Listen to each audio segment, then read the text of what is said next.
Welcome everyone. So this is our 96th live stream geometry. So we skipped a session last week for the holidays. So I hope you all enjoyed it if you celebrated then. And I hope you all have a happy new year.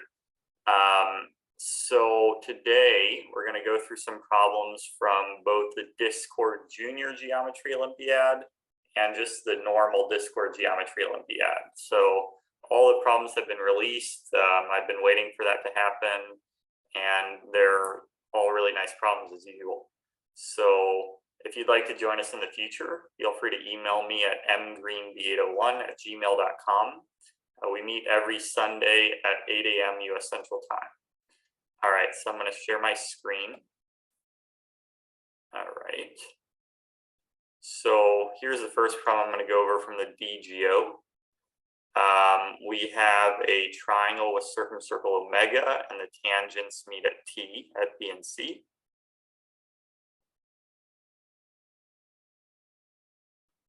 One, two, three. Draw the two tangents.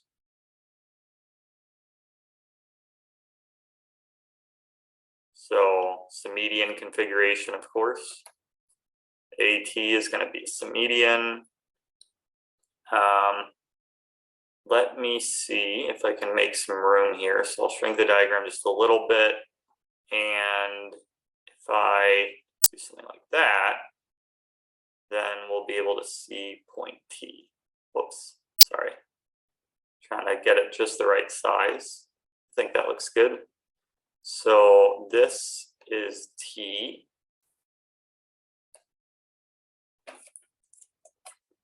And AT intersects a circle again at K.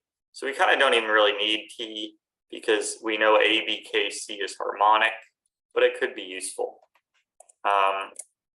So since it's harmonic, the tangents at A and K meet on BC. So let's hide some stuff.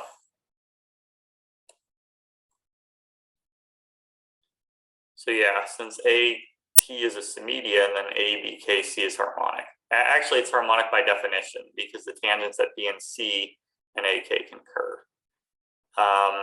The circumcircles of ACT and BKT, I think they mean to say they meet at T and X. Interesting.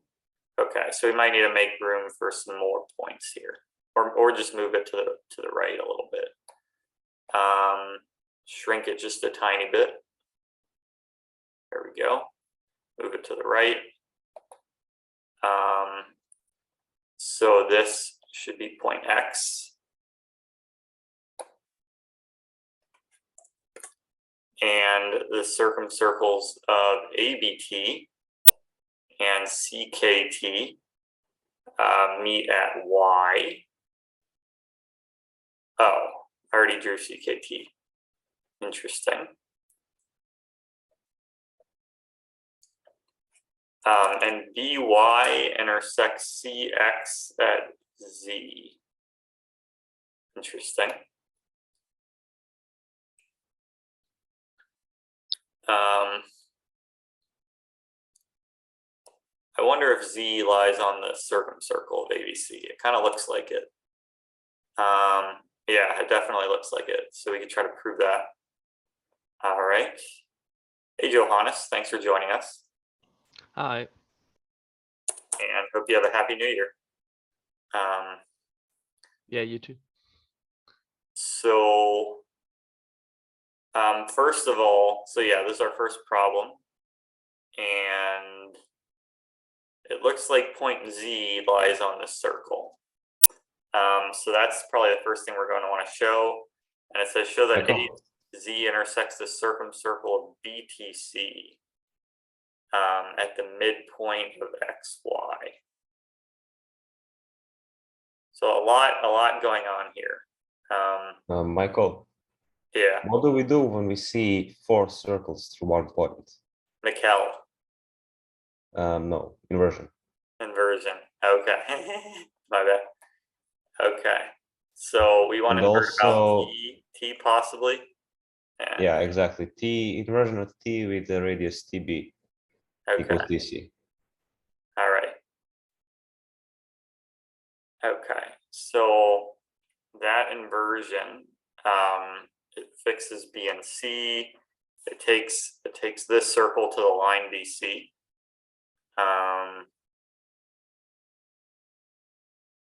And let's see what it does to the other circles.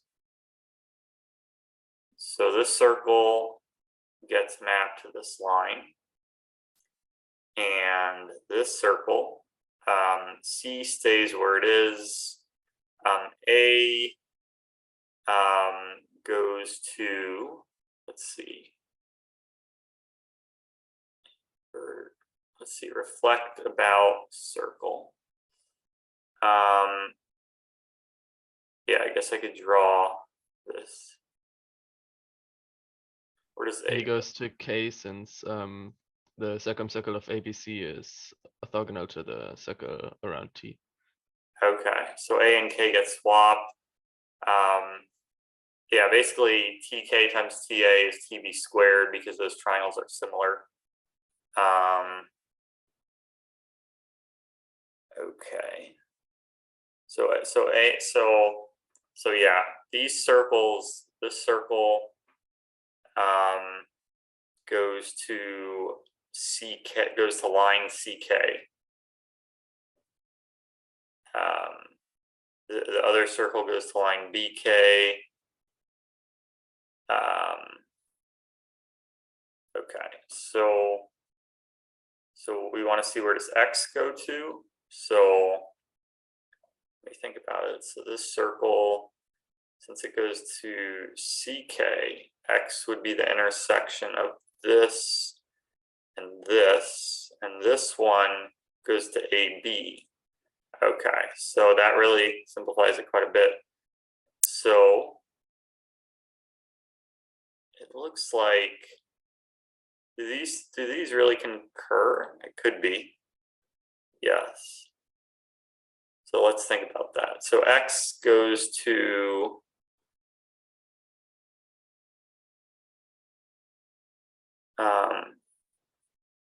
is that right? X goes to that point, E? I think so. Yeah, and you can use Pascal's theorem to prove the concurrence. I mean that basically that X, T, and Y are linear. Okay.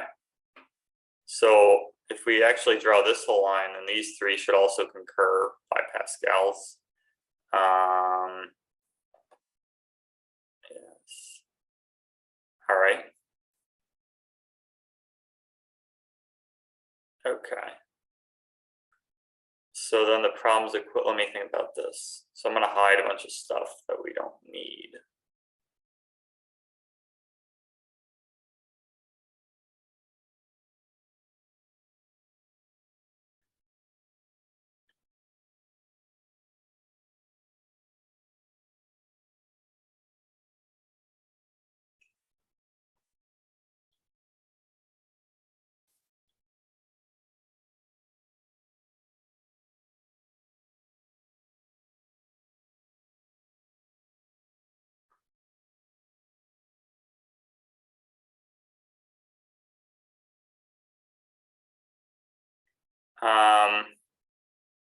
Why did I draw a line BC? Well, because I said this circle inverts to line BC, but how important is that?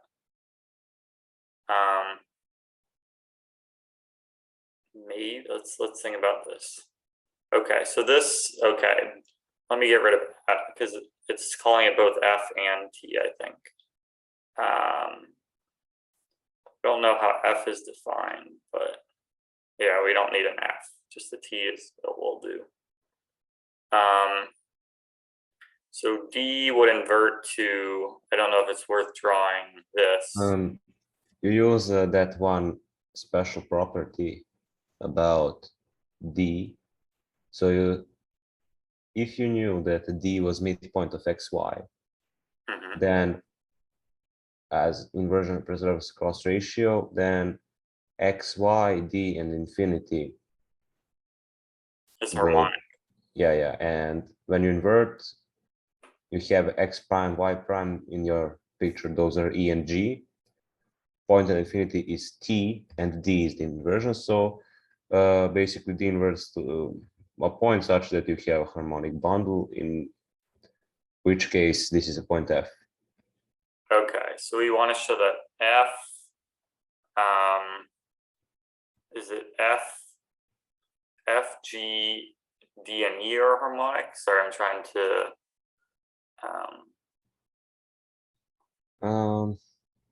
let me think about what the 4 points are. So d inverts to f, x, let me see what that inverts to. No, we basically have that if you intersect this circle, that BCT and that line XY, you would have the midpoint by this inversion. That would mean that D is the midpoint of XY. Okay, so if you want to And do the and- inversion, then you want to show that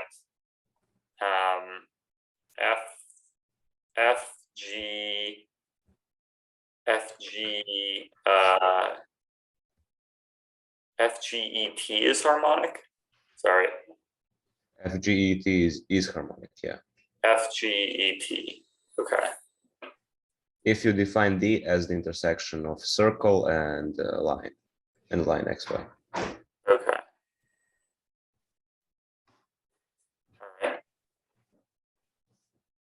Okay. So, and we know they are harmonic, F, G, E, and T, trivially. So does that solve it? No.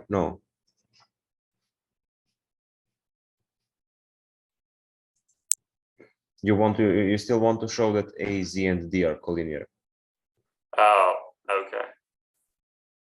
Okay. But Z, wait, we know A, K, and T are collinear, and basically that means that F, G, T, and E are harmonic, right?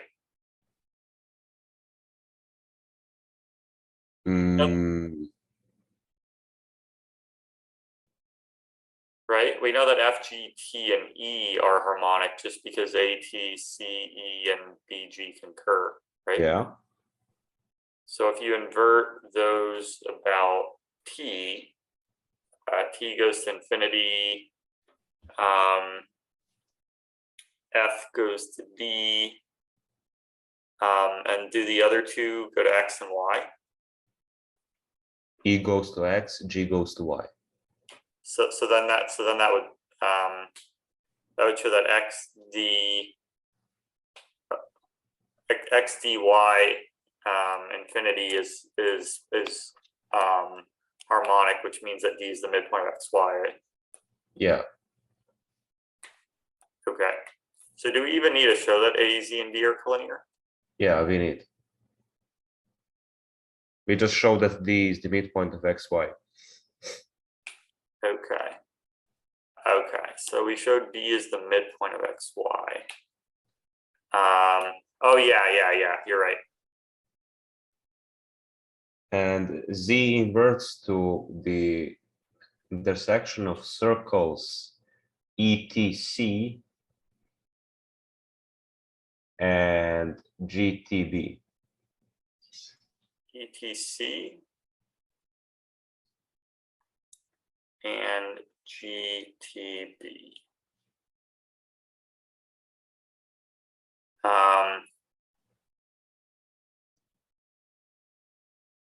We still don't know that those three circles Concur. intersect. Yeah. But okay, so And also now if we define, we have that Z prime, the inversion of Z, then we have to show that FKT, that point lies on circle FKT also. okay. This is all by inversion just. So if Z, first of all, the inversion of Z, we don't know yet that it lies on the circle, right? Yeah. Okay. So step one is to show the inverse of Z lies on that circle.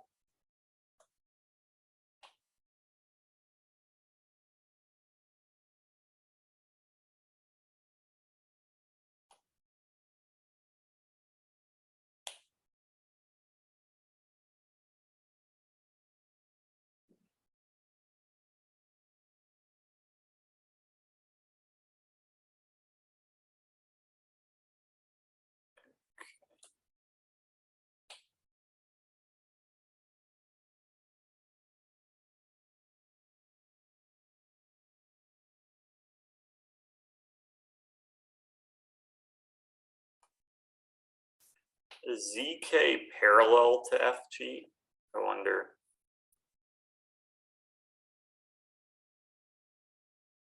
Let's see. Kind of looks like it. So I could just do it like this.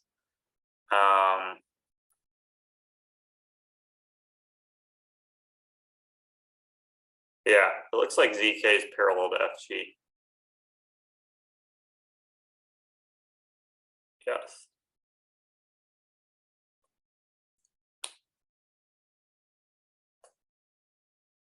Have we even we still haven't shown that Z lies on the circle, right?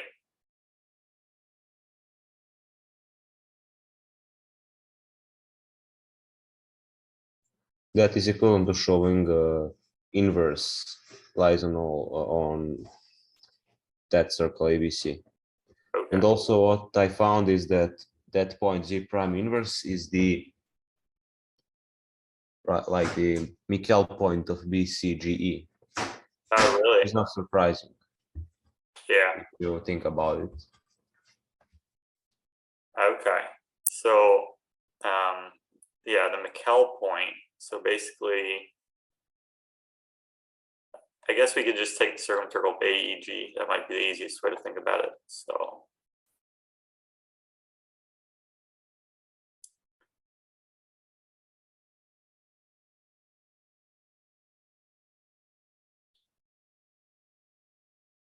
And then it turns out that that's Z prime.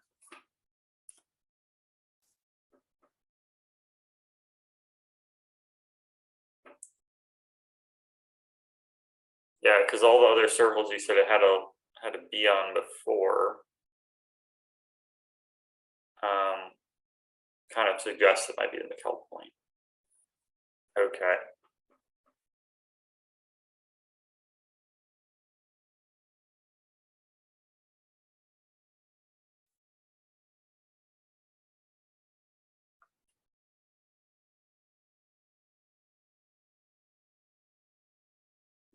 Okay, so circle ABC, this circle inverts to itself, right? This circle inverts to circumcircle of K,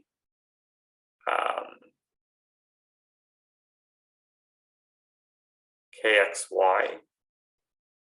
Let's think about this. So yeah, we want to show ZKXY is cyclic.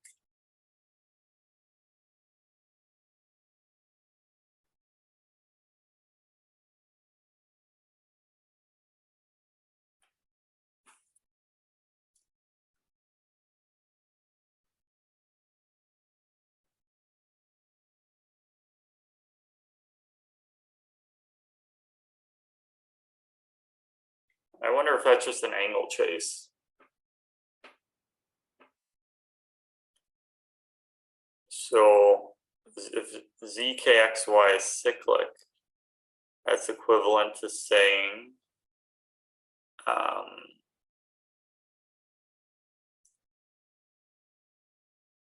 let's think about this. It's like saying angle KZY is KXT. But we know KXT is KBT. And yeah, okay.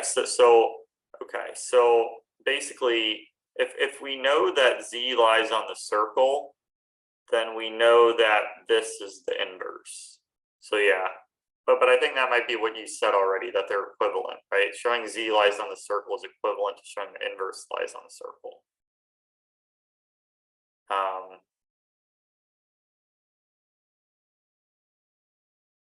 Yeah, if I know Z lies on the circle, then I know that the inverse also lies on the circle.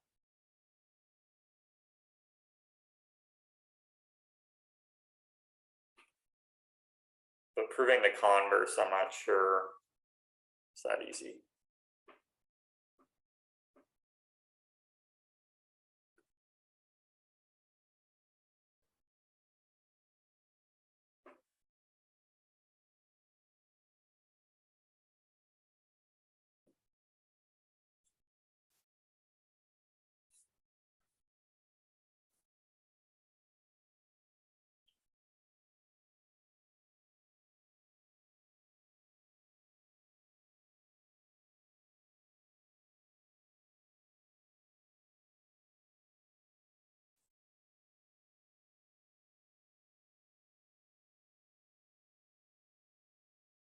Okay, I wonder if there's another way to show A, Z, and B are collinear.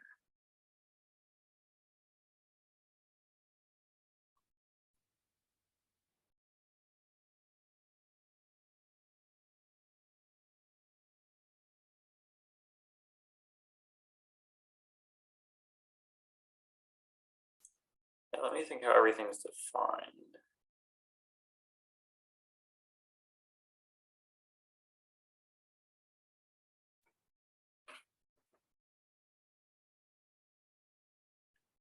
So yeah, let's see if we can show that ZK is parallel to FG.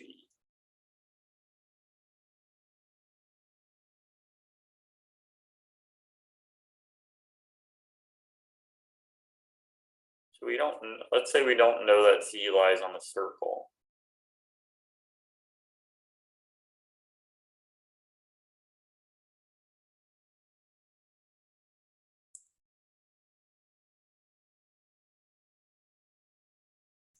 Could you check that A is the spiral, the Mikkel point of XBCY? XBCY.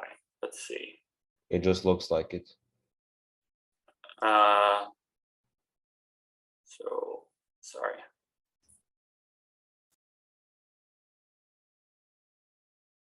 So I don't even know if I need to draw this, but so it lies on the circumcircle that, and then oops, sorry.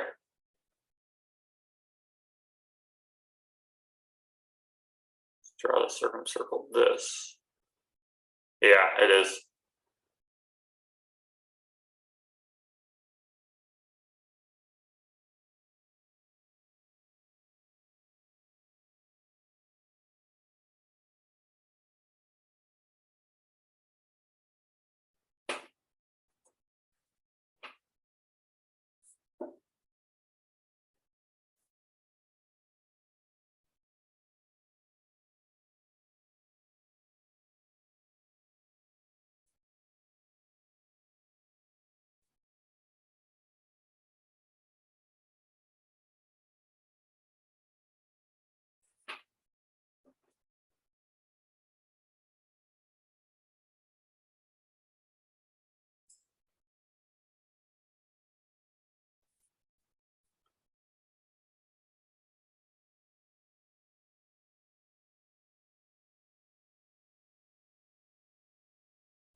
I think it's angle trace to prove that Z lies on ABC.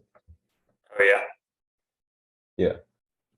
You define G prime as the intersection of circles ABC and KXY, Okay. and then I think it can be done. Okay. So let Z prime be the intersection of these two, and then we show Z prime equals Z. Yeah, I will write the angle trace in the Okay. chat. All right.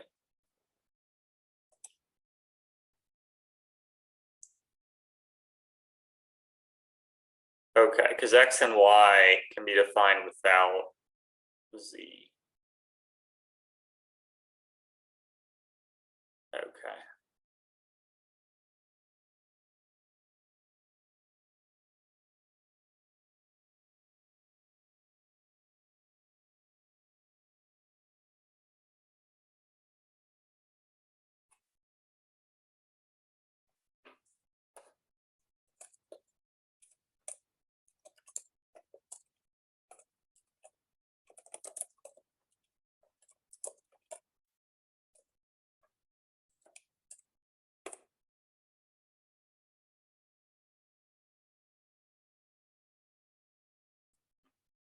Okay.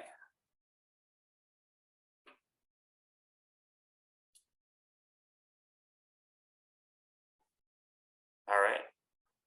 So Ryan is joining. Hey, Ryan. Thanks for joining. So this is our first problem, and I think we've just solved it. So, We didn't yet. oh, not yet.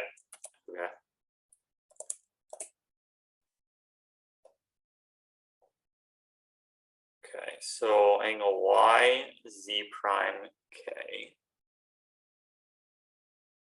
is yxk, which is txk,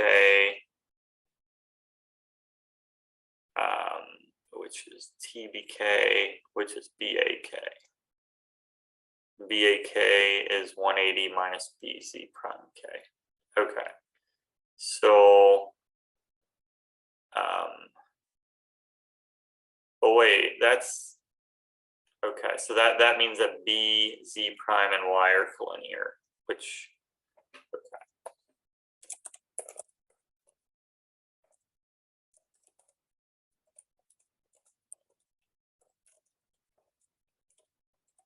Here. And then similarly, C, Z prime and X are collinear, so Z prime equals Z.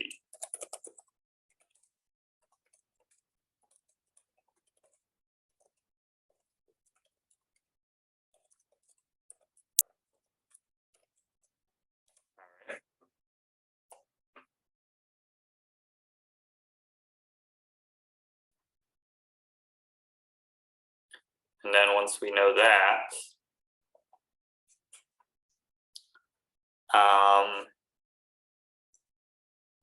then we know that P, Z prime and H are collinear from that.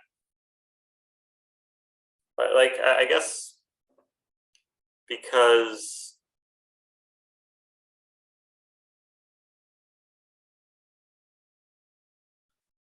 yeah, so I'm thinking how to prove this. Because basically what we can do is we let this point be the intersection of the circles AEG and ABC. We call it H, let's say. And then if you invert about the circle with radius TB, the circle ABC gets fixed and the circle AEG gets sent to KXY, and those two intersect at Z prime. So then we know that these are collinear. Michael, you don't need to do that stuff. I solved the problem. It is Okay. another angle trace and a projection. Okay. I will write the angle trace and just to see what is enough to prove. Just like you saw already, Z prime K, or Z now, since we proved that Z prime is equal to Z. You notice that though Z prime K and ZK is parallel to XY, but that is enough, since if you project cross ratio ABKC through Z. Oh yeah. Yeah. And we already by inversion proved that that point D is midpoint. So basically, we just need to prove that ZK is parallel to XY, and that is an angle trace, which I will write in the chat. Okay. But does that show that A, Z prime, and D are collinear? Or is that Yeah, since we already know that D is midpoint of XY. Okay. We proved that by inversion. Okay. Or if there is a simpler way to prove it, we can just write that. Okay. So D is the midpoint of XY. Does it follow? How does that show that A, Z prime, and D are collinear? Sorry if it's obvious. You project A, B, K, C through Z. Okay.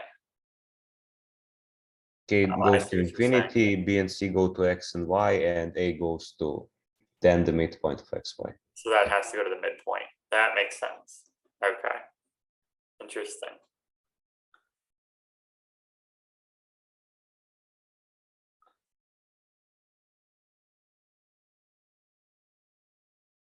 So did we have to use inversion? Just to show that D is midpoint of XY. But we don't need to use it if you find a different way for proving that. Okay. But yeah, I'm happy to use inversion. There's nothing wrong with it.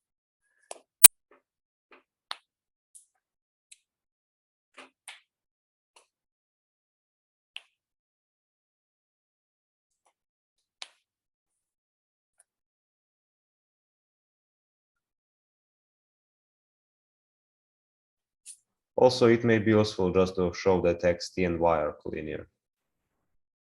Yeah. Oh, yeah. Don't know if I used that in the first angle chase. Okay.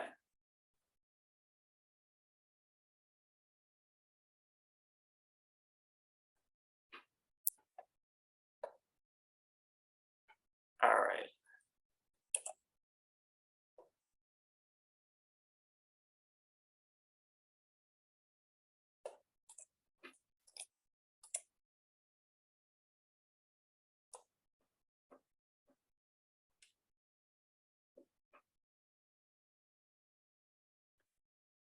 So that implies ZK is parallel to XY.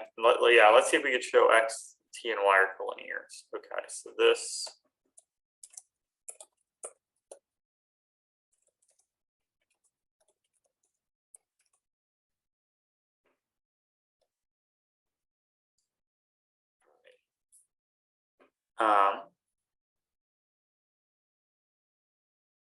So yeah, we were saying, yeah, by inversion, we can show X, T, and Y are collinear, and that's because X inverts X inverts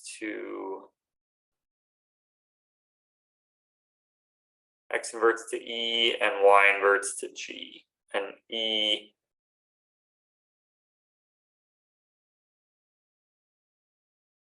what do you think about that?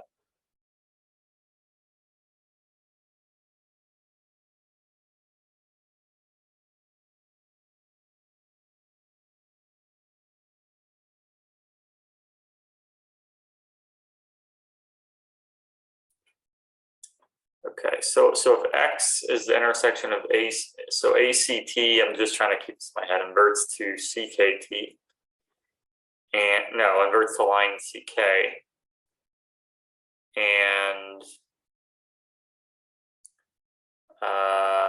BKT inverts to line AB. So basically, we're saying that if CK and AB meet at E, BK and AC meet at G, is it obvious that ET and G are collinear? That seems like it should be easy to show, but I wrote in the chat. okay. Oh, that's Pascal. That's right. I forgot about Pascal. BBK CCA. Okay. So, all right.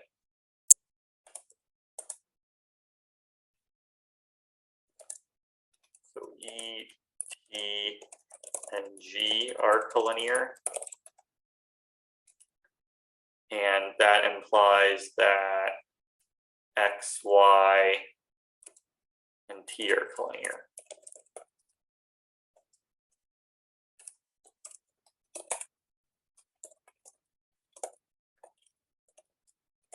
Okay, so first I'm going to show that, write out what the inversion is.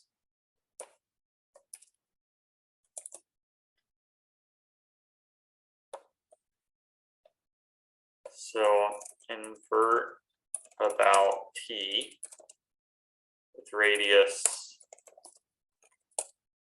TB equals TC.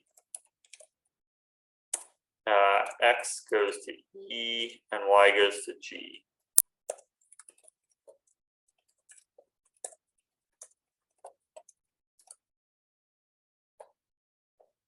Okay. And from there, since we know ET and G are collinear, then X, Y, and T are collinear.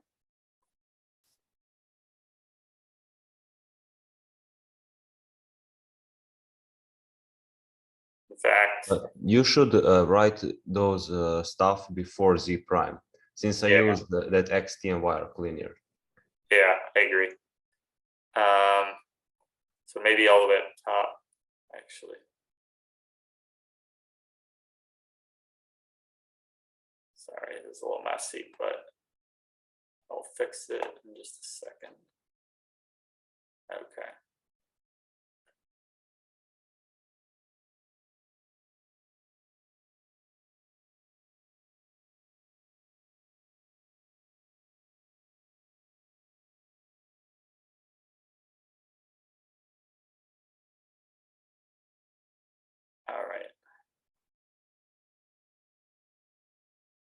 So we get this, and then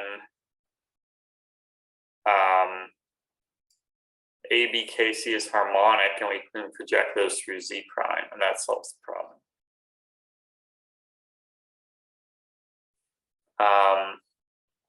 We have to write about point D yet. Why D is midpoint of XY. Well, oh yeah, YD is the midpoint of XY. So that's because basically by inverting. So okay. So first of all, we know EGTF is harmonic, and then we can invert about T. So we have EGTF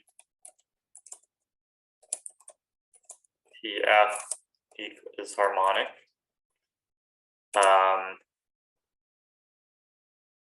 Since CE, GB, and AT concur.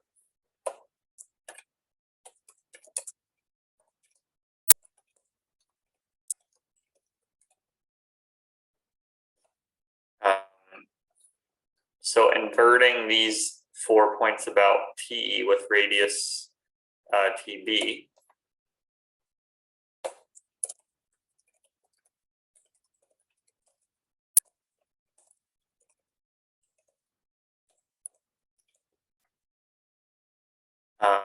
D is we find D is the midpoint of XY. And I don't even think we define D yet, but we'll just say D equals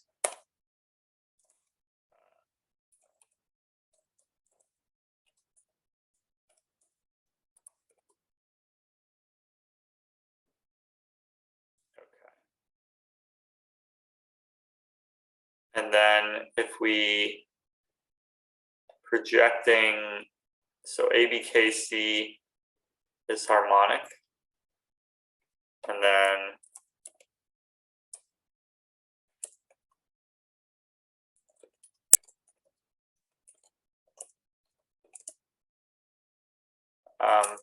projecting through Z prime, or through Z, we know Z prime equals Z. We find A, Z, and D are collinear.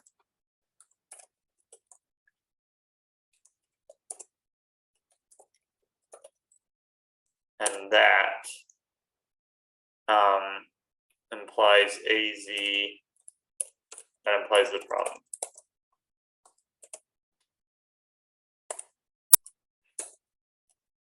TC is the midpoint of XY.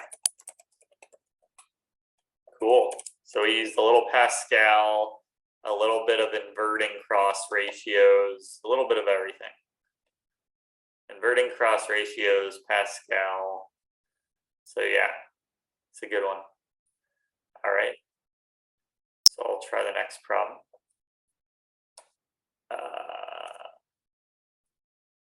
So this one's also from the DGO. Stefan, did you do this one yet? Oh, this was the one that had the lemmas, right? Is this problem 3? I'm not sure. I think it is, yeah. Okay, so you got some progress on this, but you didn't solve it fully, right? Yeah, I think more than one point is unreasonable. Okay. All right. So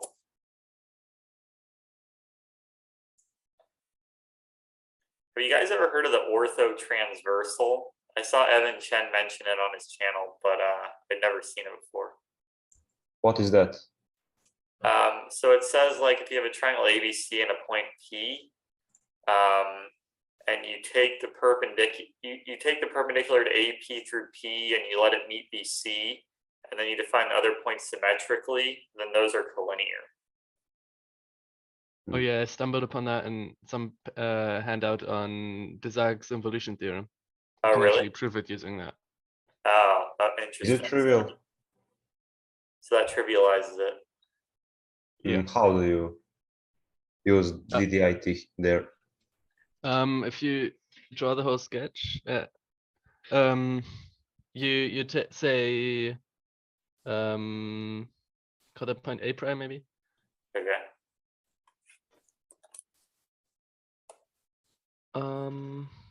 I could draw the others if you want to. Yeah, I'm not entirely sure right now. 1 second. I think there is some proof by polar transform. Oh, using What polar transform? transform? Yeah, What you transform? take the polar transform at P and you get some orthocenter or something like that. Interesting. I forgot. I read like one article on polar transformations, but I haven't used it very much. Okay, after we do this problem, we could look at it a little more. It's interesting. All right. So the gist of the proof with DDIT is you take 2 of the points defined as they are, and then the third one is the third one also has to lie on, I think. Oh yeah, you do this, and then the intersection of AB with the line is C prime, and then by DDIT on B prime, A, B, A prime, and also C and C prime, we have an involution that takes A to A prime, B to B prime, and C to C prime. But because we defined A prime and B prime such that that involution is just a rotation about P with 90 degrees, we know that also C and C prime form a 90-degree angle. Okay, so say this one more time. So basically, this point right here, we want to show this is C prime, right? Exactly. And what is the involution? The involution by DDIT, by DDIT, we have an involution at P that swaps the lines PA and PA prime, also PB and PB prime, and PC and PD. Okay. But since we defined A prime and B prime such that AP A prime and BP B prime are both 90 degrees, we know that this involution is just a rotation, a 90-degree rotation. So PC and PD are also, that's also a 90-degree rotation. Okay, so we know there's some involution that swaps PA and PA prime and PB and PB prime.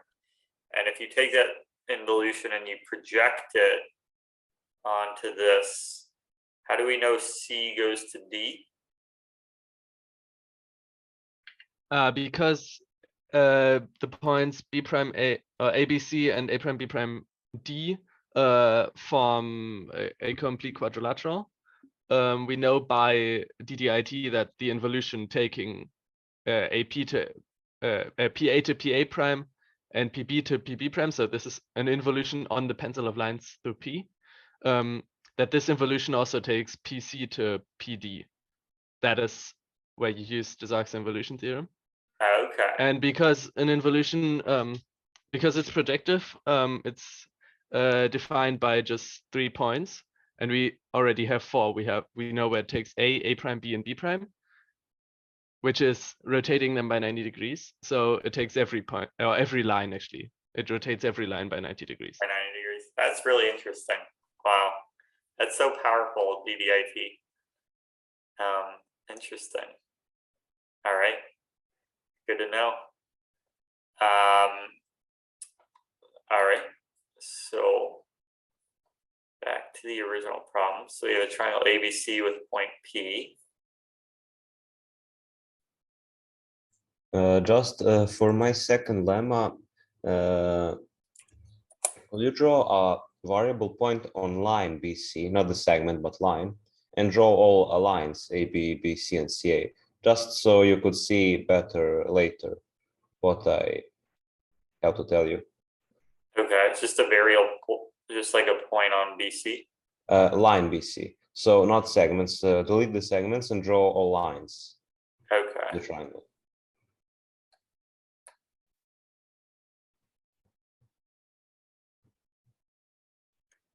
Okay, then take a variable point on line BC. You just take it to the segment, but Yeah. move it till it's on the segment. Yeah, exactly. And then draw line AD, not segment, line. Okay. And then take a variable point P.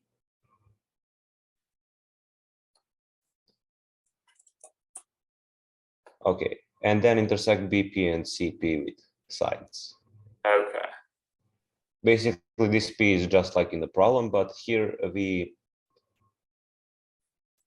kind of fix a point D and make PB moving on line AD. On line AD. Okay. D, E, F. And S and T. draw the rest of the problem like normally, Okay. but keep the lines. So AB, FS, and ET are parallel.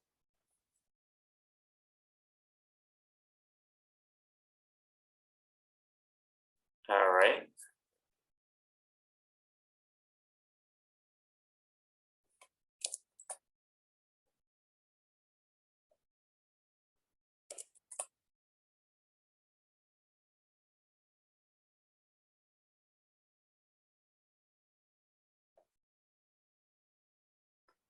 Do I need the whole line BE, or I could just draw a segment BE? You can draw segments for those two.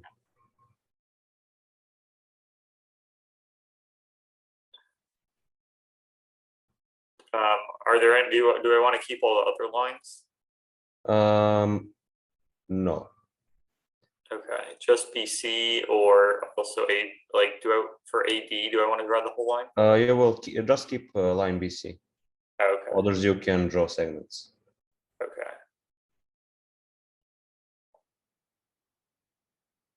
Yeah, I can always unhide it if necessary.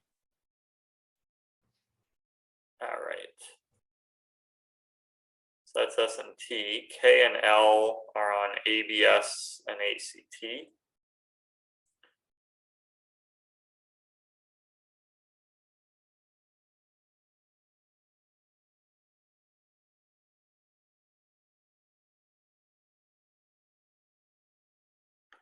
So BK is parallel to DF.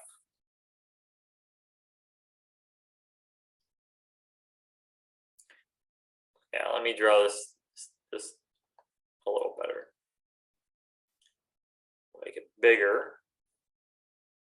And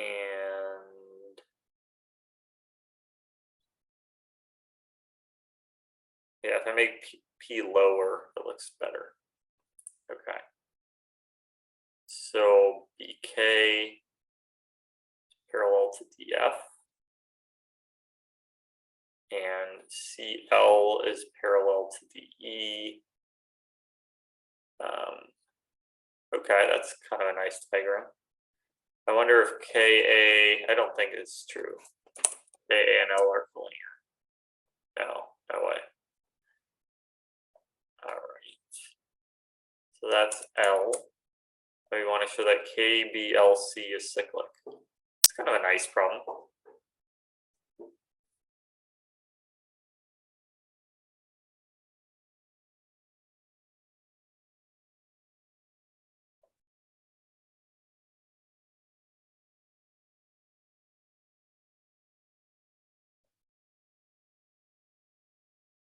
All right. Okay. Lemma 1 is that KL and intersection of KL and BC is fixed. Interesting. And it is a very specific point. That point is the intersection of perpendicular bisector of AD. Okay, so GA equals GD. Yeah. Okay. All right. That is lemma 1. And the lemma 2 is a bit more unusual. Okay. So you take the locus tool Okay. in GeoGebra and take the locus of K with respect to P. So, oh, here's locus. So the locus of K, I've never used this before. Do I just click K and then click P? Yeah, Okay.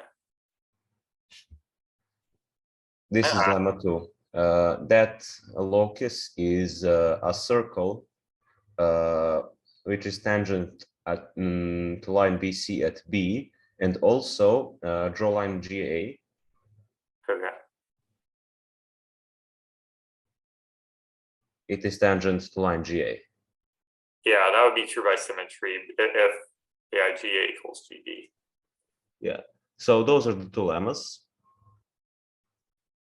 Well, I guess it's not necessarily by symmetry because it could be a bigger circle, but yeah. No, it is not by symmetry. It is not trivial that Yeah. it is tangent to GA.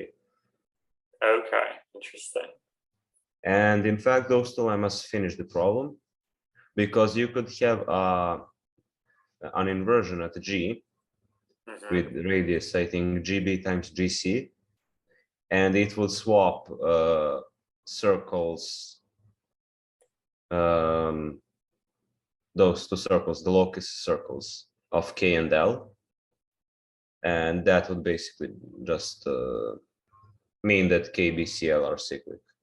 It is a very easy finish if you know those two lemmas.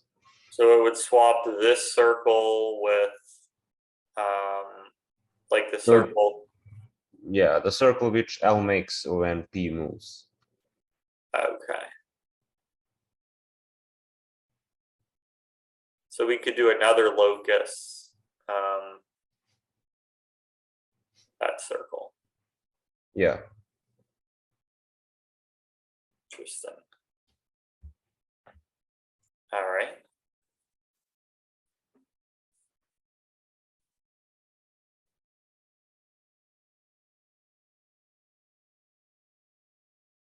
So did you prove GA equals GD?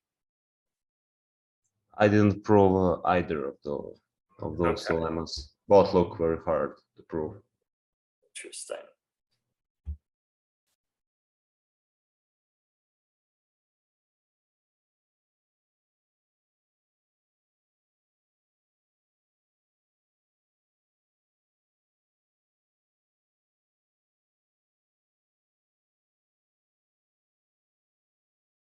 All right.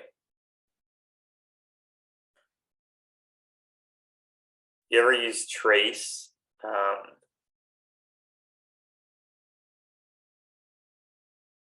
So yeah, it's just going to trace out the circle, but I wonder, like, when it is that tangency point, is there something special about P? Oh, as it goes to A, it approaches that tangency point, I guess. And then, okay.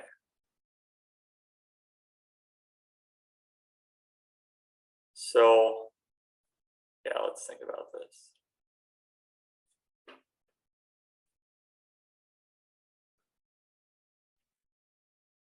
What is the third point on BC such that this locus circle is the incircle of A, G, and or like where does the tangent to this locus circle at A intersect BC? Is the question. Is that an interesting point? Let's see. So, sorry. So what point goes to B? Are you saying? Oh Like, no, I mean we have a circle that's tangent to two lines. Maybe there's a third line that it's tangent to, such that the circle is the incenter of some triangle, and the third point would lie on BC. And I'm asking whether that's any interesting point. okay. So yeah, so maybe this circle is the incircle of another triangle. Maybe it's when FS is tangent to it. I'm not sure. And I thought also, maybe Johannes, yeah, you know projective transformations, right? a little bit. Why? Do you know moving points method? Yeah. So I was thinking when the competition was still going, if we could use a moving points method to solve this problem. Basically, you prove that there is like some projected transformation which takes something to something, and you have another one, and you prove the problem for three specific points of P, and then you solve the whole problem. Yeah. But I didn't know if there is anything nice. I mean, if there is a nice way to do this.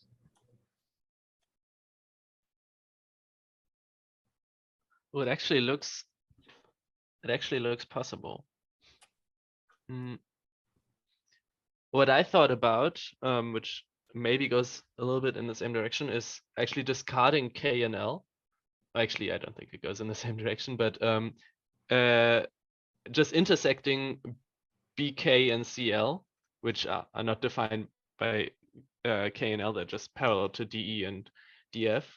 And then we get a point, and we, let's say, I don't know, X, and if we intersect XA with BC, we just have to show that that point has the same power to the circles ABS and ACT, which was kind of what I was thinking about, and then I tried to bash it, and I don't know. Didn't I think I miscalculated somewhere. But yeah, I think that is your quite method different, also. actually. Yeah, and I know it's just kind of well, okay. So your thing, you want to move P on AD, right? And not D on. Yeah, we want to Yeah, okay. fix point D and move P on AD.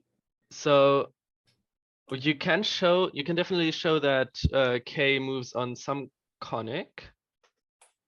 That's actually quite easy to show. Because the transformation that takes, if P moves with degree 1 on AD, then also F moves with degree 1 on AB, and the point on the point at infinity on line FD also moves with degree 1 on the line at infinity, and then we project from the line at infinity through B onto the circle. Oh wait, no, that circle moves as well. Never mind. Yeah, it doesn't look that simple, but yeah, it looks like something which could be done. yeah. Yeah, I don't know how moving points works if you also move like circles. I only know how to move points and lines. Well, I So know maybe there's really something little interesting about moving points. I just read it during the competition to solve P2. there. Yeah.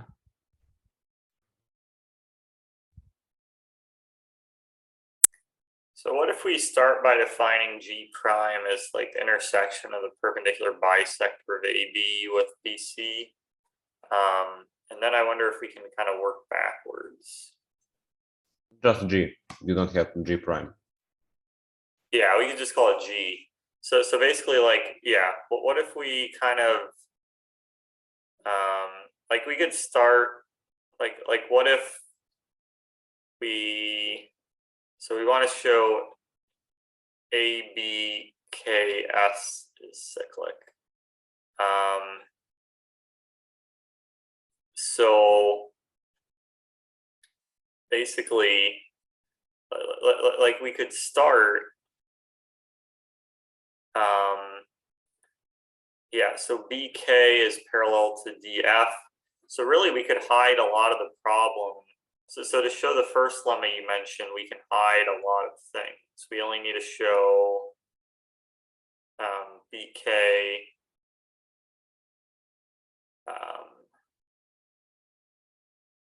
Wait a sec.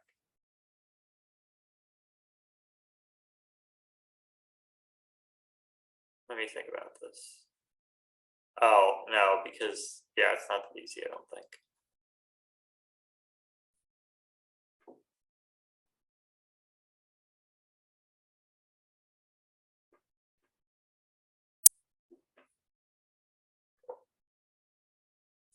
some basic points like these. EF meets BC and BK meets CL. So EF meets BC.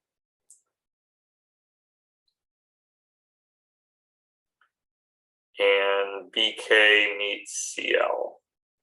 Yeah, I thought about BK, seeing where BK meets CL. Okay. So yeah, that we'd have to shrink the diagram a little bit. Let me get rid of this trace just for a sec.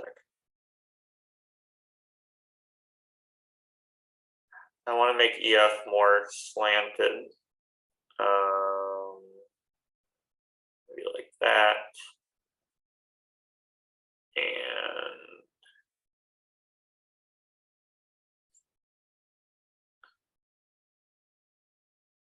okay, so yeah, by harmonic conjugates, this point is fixed.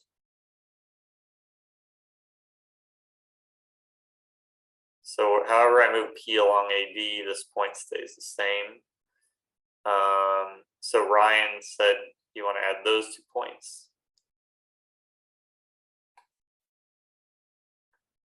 Okay. Let me clean it up a little bit.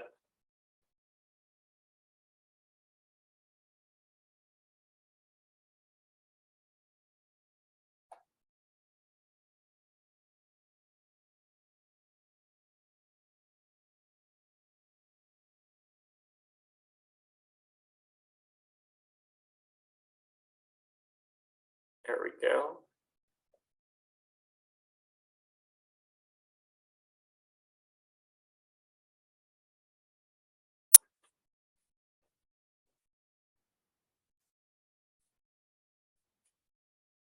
So we have G, maybe like G, H, B, and C are like harmonic or something. I don't know, because G is fixed, H is fixed.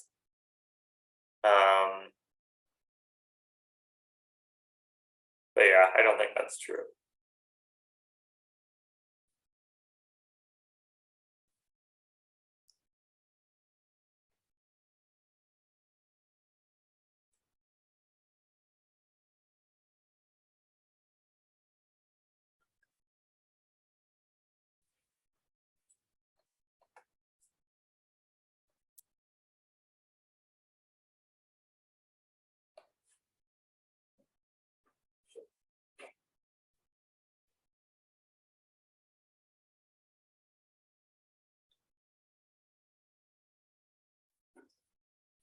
But yeah, we can draw a point G, then we can draw AG, and then we could draw this circle that's tangent at B, and tangent to AG, and then we could let the parallel intersect at K. So yeah, we can start by doing that, and that would let us hide a lot of the diagram. So I don't know if you mind, but basically we wanted to start out by showing that GA equals GB. And I feel like it might be easiest to do that by working backwards. So let G be the point, the intersection of the perpendicular bisector of AD with BC. Then we draw the circle, which is tangent to both of these lines and tangent at B. And then we let the parallel to DF intersect at K. And then we want to show that AKBS is cyclic. Does that kind of make sense? So yeah, let's think about how we do that.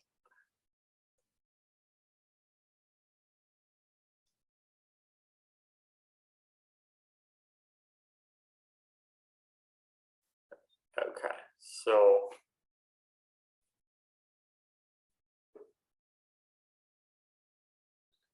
we want to show angle AKS is angle ABC.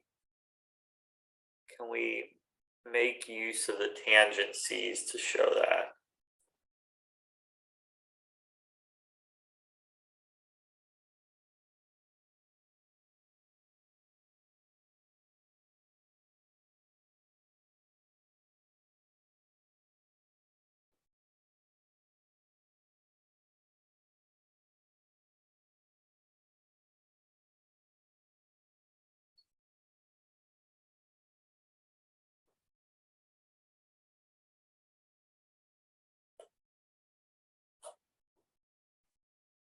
let's see. How do we calculate angle AKS?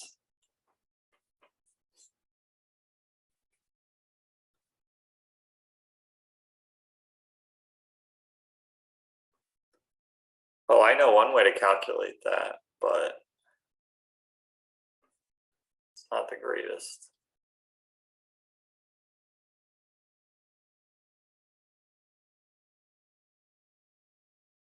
Yeah, let me write out an angle chase for this.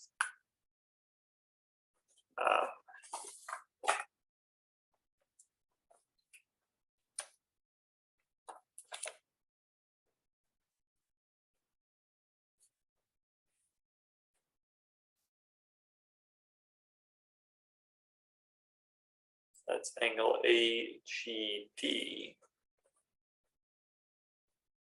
plus angle GAK.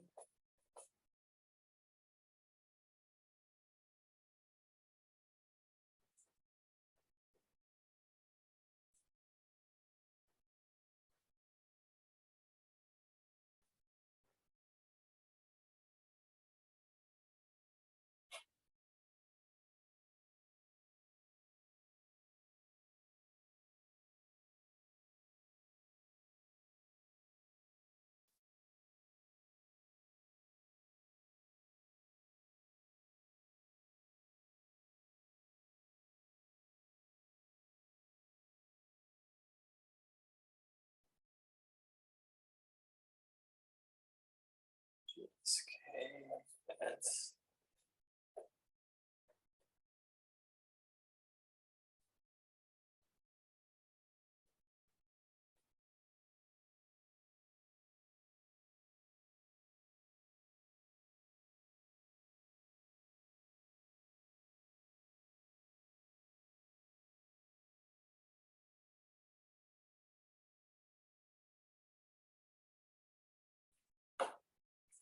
yeah. Let me draw this point right here. Whoops.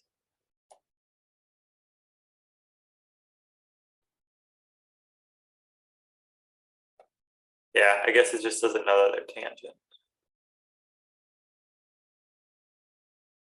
We'll just have to assume that that's like a point of tangency.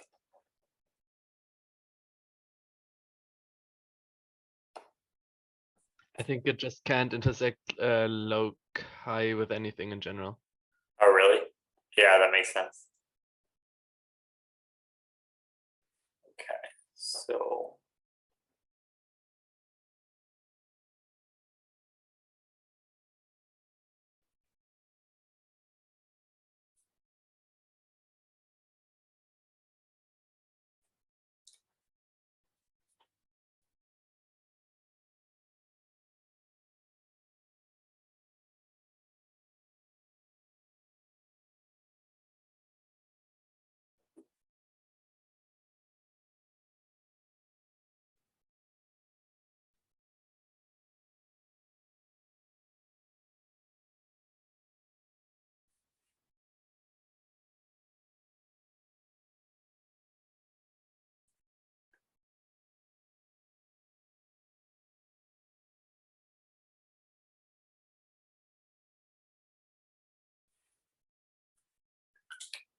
yeah, I'm trying to work backwards here. It's tricky. But yeah, basically we can hide a bunch of stuff. We can, and then reduce it to showing that AKBS is cyclic.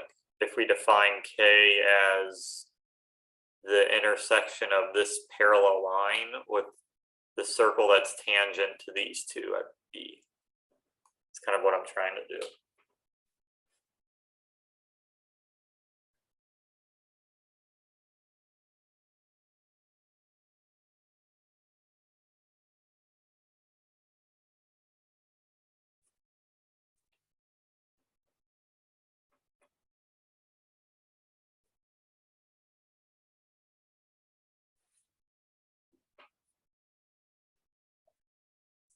I wonder if there's something special about this point.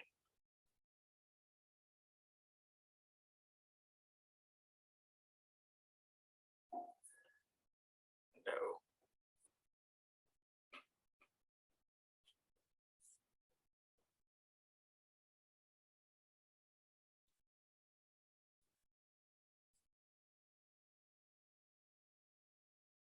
So does this pass through the intersection of those two circles? Yeah, that's equivalent to the problem. Oh, really?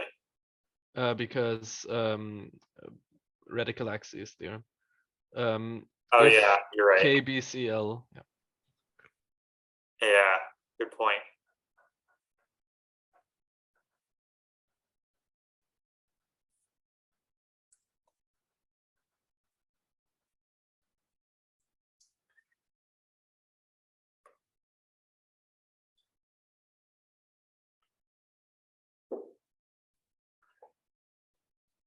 One sec, guys. I'll be right back.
All right, thanks for waiting.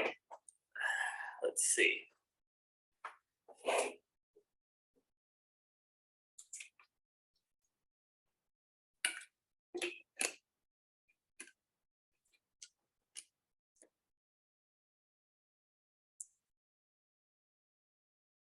So yeah, I'm going to try my idea of working backwards.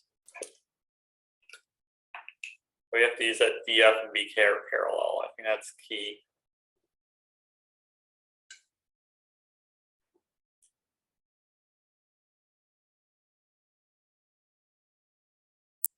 So we want to show KBG equals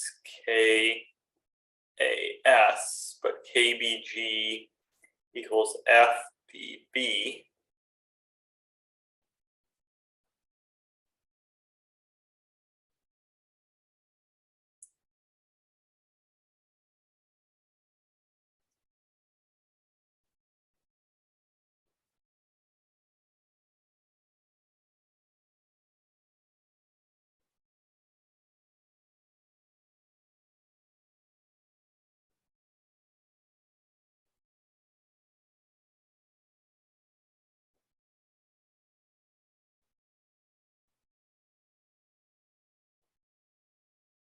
Yeah, now I'm trying to figure out angle KB.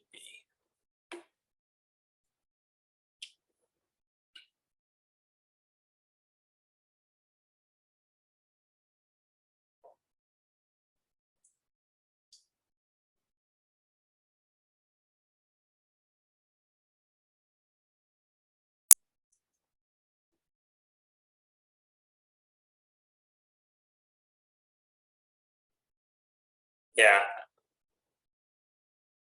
I wonder if it feels like some angle chase should be able to show that this is cyclic if we define K the original way.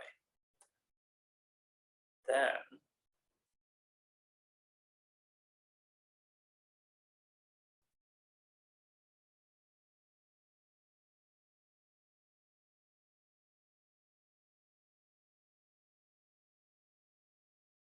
but yeah, I mean, that seems like an easier problem to me, right? Because let me think about this.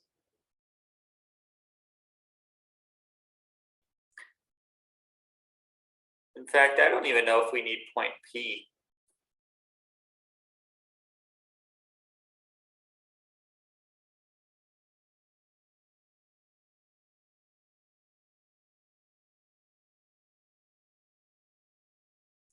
Yeah, I don't know if we need point P at all.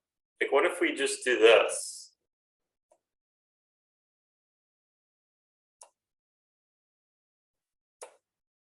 This seems like it has to be a much easier problem.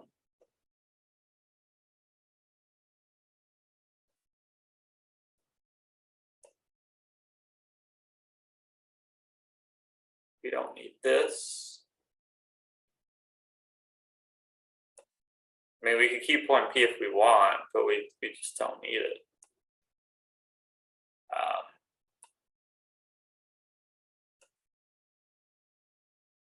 Basically, I'm just saying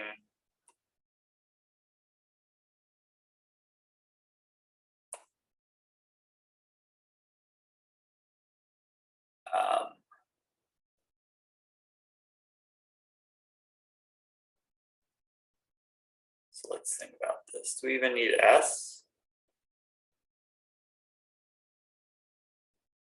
We need S. Okay. Basically, start with triangle ABC. Let D and F be any points on A, B, and BC. You don't really need P. So D and F are both variable. And then FS is parallel to AB. And then we draw isosceles triangle AGD. So basically, G is the intersection of the perpendicular bisector of AB with BC. And then we draw the circle, which is tangent to both of these at point B. And we let the parallel to DF intersect the circle at K. And we just want to show that AKBS is cyclic. And if we do that, that solves the problem. right? Doesn't that feel like that has to be a lot easier? That Doesn't solve the problem fully. It Oh, it is one doesn't of the two fully? lemmas. Okay. So there's still a couple lemmas that occur after that. Oh, because then you need to show that G, K, and that other point are collinear, right? G, K, and L.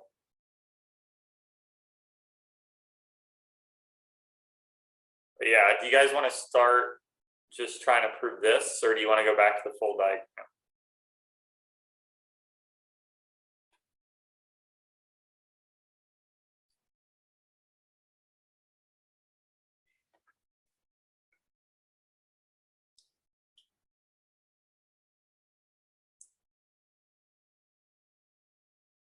Let's see what we can do with this diagram.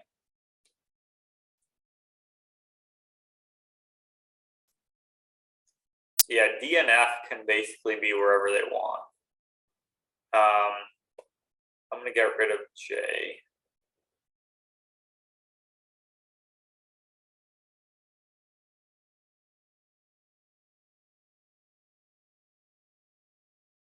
I guess I'll unhide P just to show. Oops, what happened there?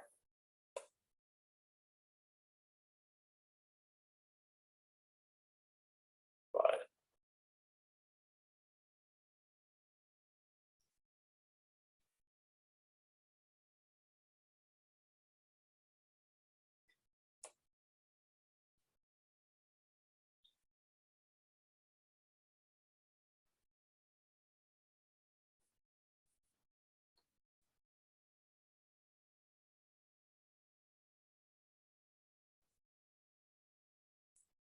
oh, you can't draw it because it's a locus, so it doesn't know where the center is.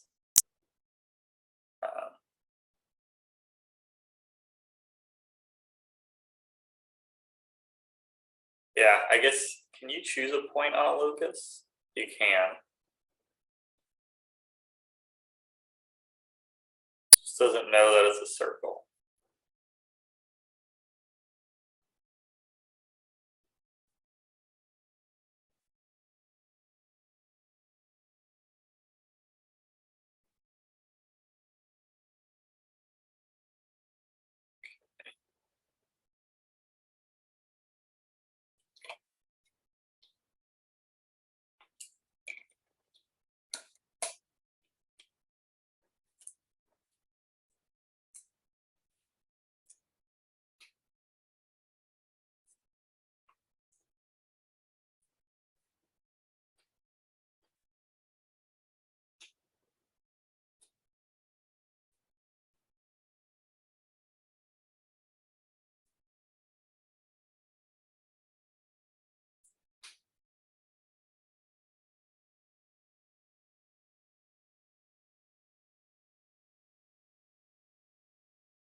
So how do we prove something's a circle? Power of a point, angle chase.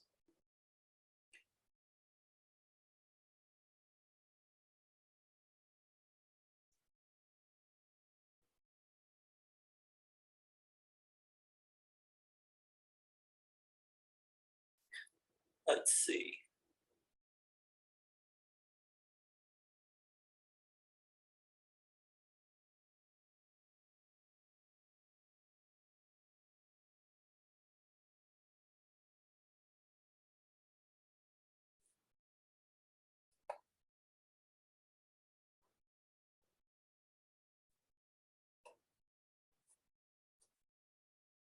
Um,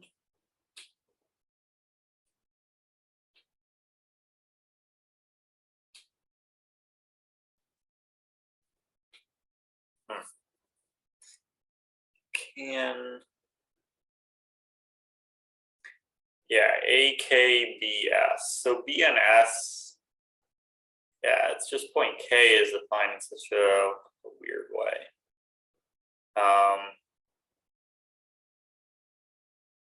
That's what makes it hard. Can we use homothency? So if AKBS is cyclic,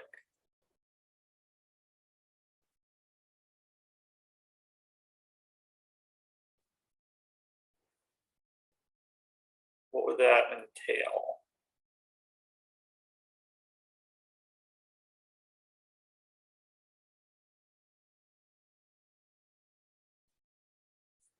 So maybe it's worth drawing this point because I wonder if GK and this point are collinear. No. What I was thinking is, so angle ABD, we want to show that's AKB, but ABD is NBD is NKB. So basically we want to show KN and KB are isogonal.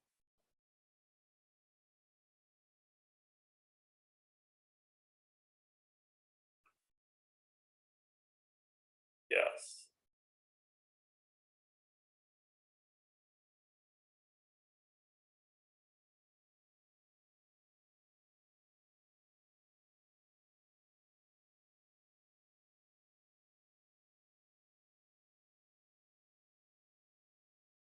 And, oh wait, that doesn't look right. How did I get that? I said, oh, I'm sorry, KN and KS, I think.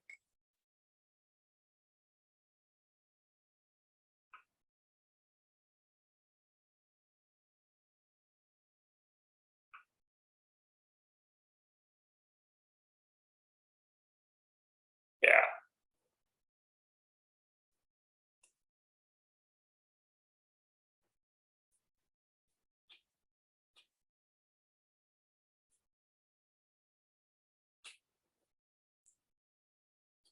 Can we use the isogonal line lemma?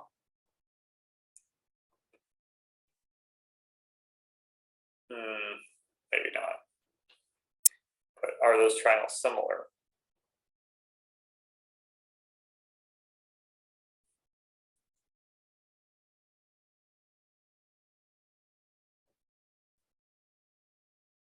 A and K, and it's 130.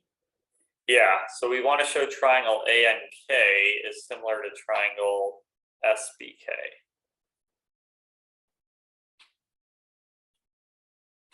So we want to show a spiral similarity takes one or the other.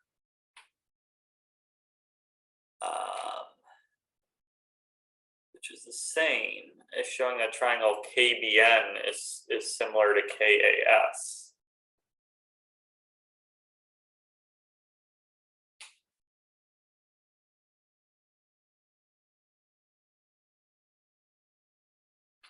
That doesn't seem so bad.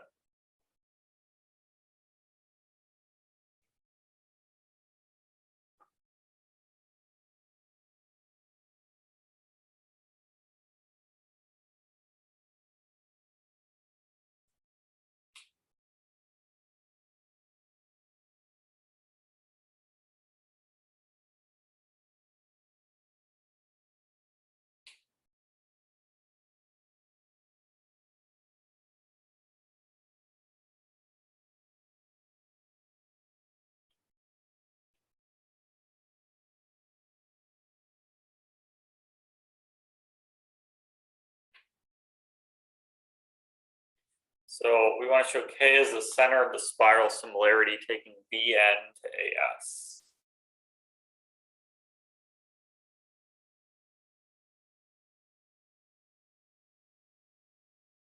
Is that right?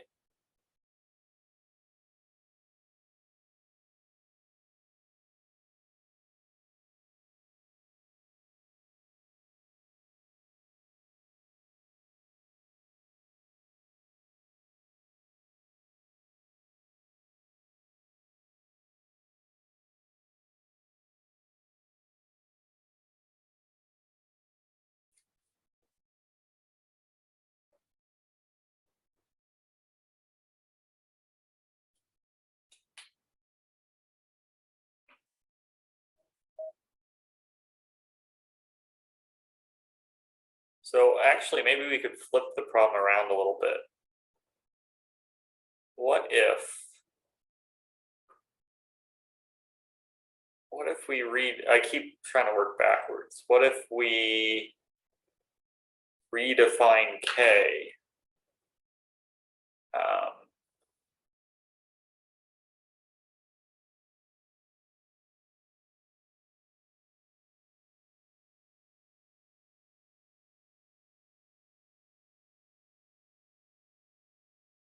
Yeah, I mean, we could do this. We could define K to be the intersection of these circles, and then try to show that BK is parallel.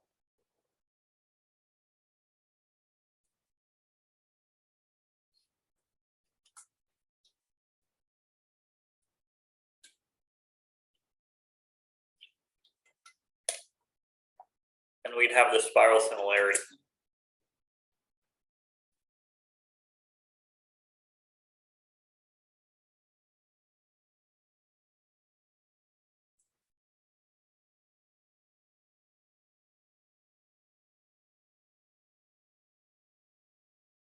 That might be a little easier to work with.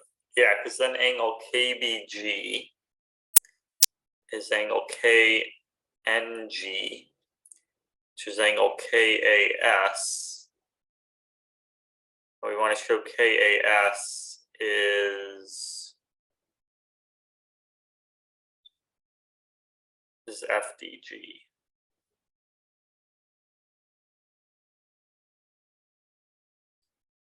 Oh, wait a sec. So we want to show angle KAS is FBG, but this is isosceles. So that basically means that, let's see. Oh no, never mind. It's not that obvious.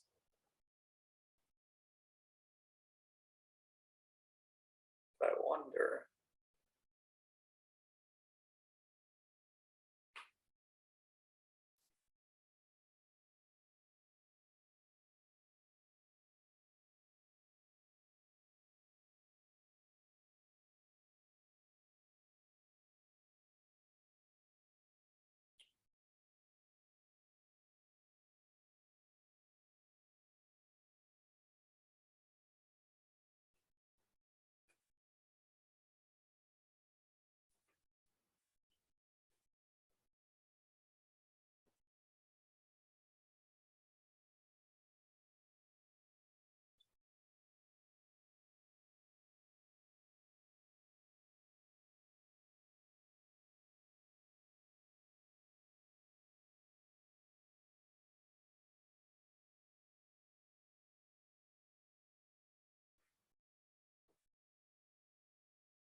Okay.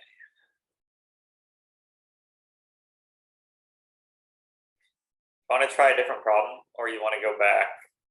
What do you think?